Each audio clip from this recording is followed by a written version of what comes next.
this week addressed one of the most underestimated sources of weakness, not fear, not anger, not lack of discipline, opinion. More precisely, your relationship to other people's opinions. You can master emotion, you can control reaction, you can be calm under pressure, and still quietly leak power by caring too much about what others think. Week 41 was about removing the final external hook, because as long as opinion moves you, you are not fully sovereign. Do not conform to the pattern of this world. Romans 12:2. And if you obey most of those on earth, they will mislead you. Quran 6:116. Most people live inside a silent confusion. They treat opinion as if it were authority. Volume becomes truth. Repetition becomes legitimacy. Consensus becomes wisdom. But none of that is accurate. Opinion is everywhere because it is cheap. Authority is rare because it is earned. Science confirms this through decades of social conformity research. Individuals routinely abandon correct judgments to align with group consensus, even when the group is clearly wrong. In the simulation, opinion is noise. It does not carry truth. It carries social pressure. On Monday, the first correction was simple but uncomfortable. Just because many people believe something does not make it accurate, just because something is popular does not make it correct. Most people don't realize how often their decisions are shaped by social acceptance, fear of standing out, subtle pressure to agree, and avoidance of friction.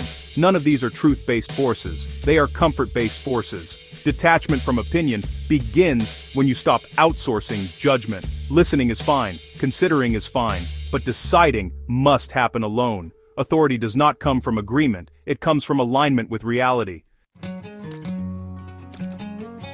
Woe to you when everyone speaks well of you. Luke 6:26. Seeking the pleasure of people leads to loss. Islamic wisdom, approval feels good, it activates reward circuits, it reduces anxiety, it creates a sense of belonging, but approval has a hidden cost: dependence. The more you need approval, the more you adjust. The more you adjust, the less stable you become. Science confirms this clearly. Approval seeking correlates with anxiety, reduced authenticity, and impaired decision-making. When external validation becomes the metric, internal clarity erodes. In the simulation, validation creates hooks. Anyone who can withdraw approval can now influence your behavior. Tuesday exposed a quiet trap. Approval never builds authority. It builds fragility. Because approval is unstable, it shifts with mood, trend, context, and crowd. Those who live for approval explain too much, hesitate too often, soften truth, delay decisions, abandon conviction, not because they are weak, but because they are conditioned. Detachment from approval is not arrogance, it is independence. On Tuesday, you practiced withdrawing energy from approval seeking, not fishing for praise, not adjusting to be liked, not softening to avoid discomfort. And something happened quietly. Strength returned. Because power does not come from being liked, it comes from being grounded. The opinions of others are nothing to you. That's from Marcus Aurelius. And they say it is from you, while it is not from you. That's from the Quran, chapter 3, verse 78. Criticism is, honestly, one of the fastest ways opinion gets right into your nervous system. It feels personal, it feels evaluative, it feels threatening, but, most criticism is not actually about you, it's really about the critic's insecurity, the critic's frustration, the critic's fear, the critic's projection. Science confirms this. Emotional reactivity to criticism is associated with a fragile self-concept. Those with a stable identity, well, they extract information without collapsing. In the simulation, criticism is a mirror, not a verdict. Wednesday was about learning how to look without flinching. You weren't being asked to dismiss all criticism. You were asked to filter it. The disciplined man asks, is there truth here? Is this about behavior or ego? Is this feedback or projection? If there is truth, he adjusts. If there is noise, he discards it. He does not defend automatically. He does not internalize blindly. He does not react emotionally. Criticism loses its power when it's examined calmly. It only hurts when identity is unstable. Care about what is within your control. That's a Stoic principle. And turn away from the ignorant. That's from the Quran, chapter 7, verse 199. Indifference has really been misunderstood. People confuse it with arrogance, coldness, superiority, or just a lack of empathy.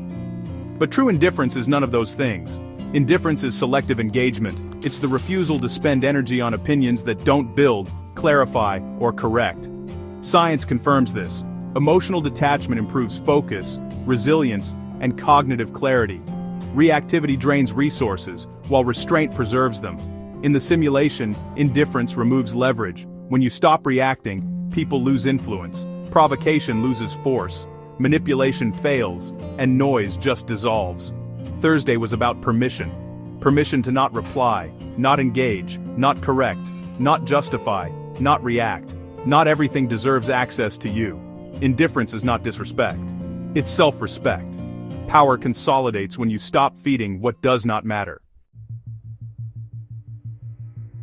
You don't need to explain yourself to anyone. That's attributed to Lao Tzu. And your duty is only to convey, not to convince. That's from the Quran, chapter 42, verse 48. Explanation feels responsible. It feels mature. It feels reasonable. But often explanation is just approval-seeking, wearing a mask. You explain because you want to be understood. You want to be accepted. You want to avoid conflict. Or you want to justify your choice. But explanation invites debate. Debate invites influence. Influence erodes authority. Science confirms this. Individuals with internal authority explain less and act more decisively. Results, not explanations, shape perception. In the simulation, explanation feeds noise. Outcomes carry signal. Friday was about closing the loop. When you stop explaining, you stop negotiating your position. You make a decision. You stand by it. You let reality respond. Freedom begins when you no longer feel responsible for how others interpret your choices. Explanation is optional.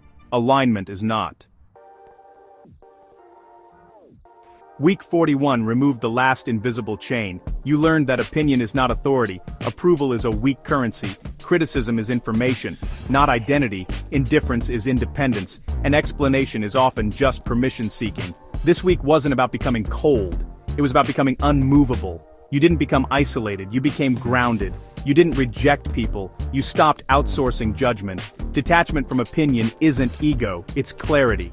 When opinions stop moving you, emotion stabilizes, decisions sharpen, presence deepens, and authority consolidates. At this point in the arc, you no longer react emotionally, you no longer chase approval, you no longer collapse under criticism, you no longer explain unnecessarily, you stand. And when a man stands without needing validation, reality adjusts around him. That is sovereignty. That is power. That is alignment. This is transcendent reality. Live the code.